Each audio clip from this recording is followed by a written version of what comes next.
तथ्य देश के सामने स्थापित होना चाहिए, क्योंकि कांग्रेस का सारा जोर इस बात पर है। ये गाली वाला प्रसंग तो अचानक से आ गया, लेकिन मूल रूप से कांग्रेस का फोकस इस बात पर है कि हम इसलिए हार रहे हैं क्योंकि चुनाव ईवीएम से हो रहे हैं। मूल कांग्रेस का मंतव्य कथन ये है, ईवीएम से हटा के बैलेट से करा लो, हम सुपर डुपर जीतेंगे। कांग्रेस ये कह रही है, खड़गे जी से लेकर और सिद्धार्थ तंवर तक, गांधी परिवार। मैं उस संदर्भ में 3 बातें देश के सामने इस तरह रखना चाहता हूं। ऐसी बात इस ढंग से नहीं रखी गई।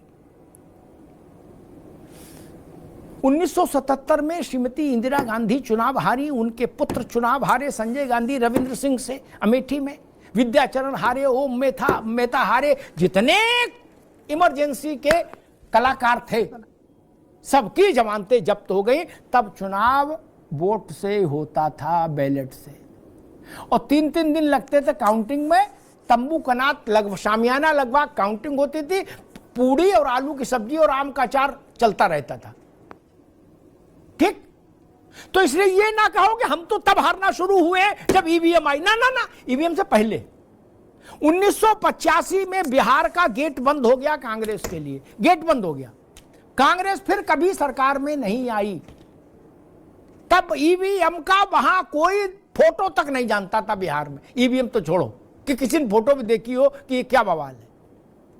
89 में उत्तर प्रदेश में खिड़की दरवाजा बंद हो गया कांग्रेस का, तब भी ईवीएम किसी ने नहीं देखी थी। गाजीपुर से गाजियाबाद, बस्ती से बहराइच तक किसी माई के लाल ने ईवीएम देखी नहीं थी कि ये किस चिड़िया का नाम है। सो गाइज, मैं आपको बताने वाला हूं एक शानदार प्लेटफॉर्म के बारे में जिसका नाम है गुरु ट्रेड 7। ये प्लेटफॉर्म, इसलिए ईवीएम को दोष मत दीजिए। राजीव गांधी के नेता विपक्ष रहते समय जो चुनाव हुआ वो भी बैलेट से ही हुआ मेरे भाई।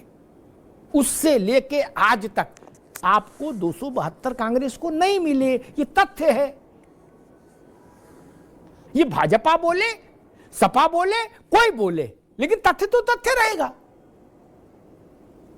इंदिरा जी की मृत्यु के समय जो चुनाव हुआ, उसके बाद कांग्रेस इस स्थिति में नहीं रही कि 272 मतलब भारत की लोकसभा में बहुमत का सामान्य आंकड़ा कांग्रेस को नहीं मिला। इसलिए आप सारा दोष ईवीएम को मत दीजिए।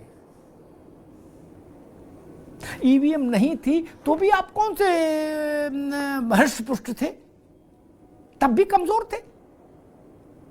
तब भी लोग कहते थे कुछ लेते क्यों नहीं हो, कुछ खाया पिया करो, प्रोटीन लो। ऐसा तो नहीं ईवीएम आ गया इसलिए आप कमजोर हो गए, प्रोटीन नहीं मिल पा रहा ना।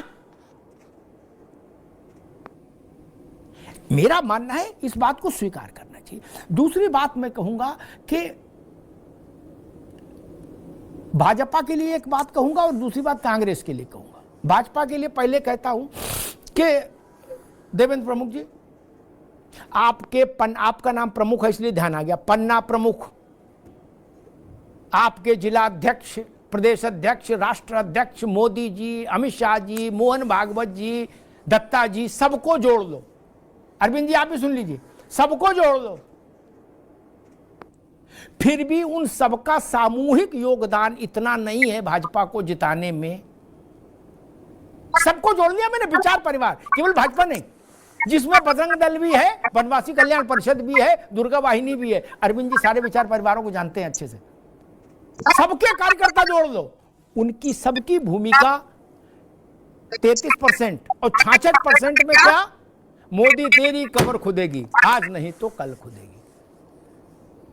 क्या? इसलिए मैं कहता मोदी नीच है, मोदी चाय वाला है, इसको ठेला लगवाएंगे। इन्होंने जितवाया है आपको, आप इतने महान थोड़ी हो गए अचानक से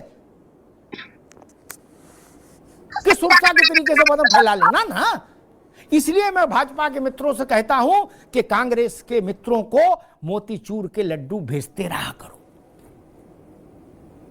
और ये समय तो ठंड का है, गजक गजक भेजो, तिलकुट भेजो, बाजरे के पिठुआ भेजो बनवा।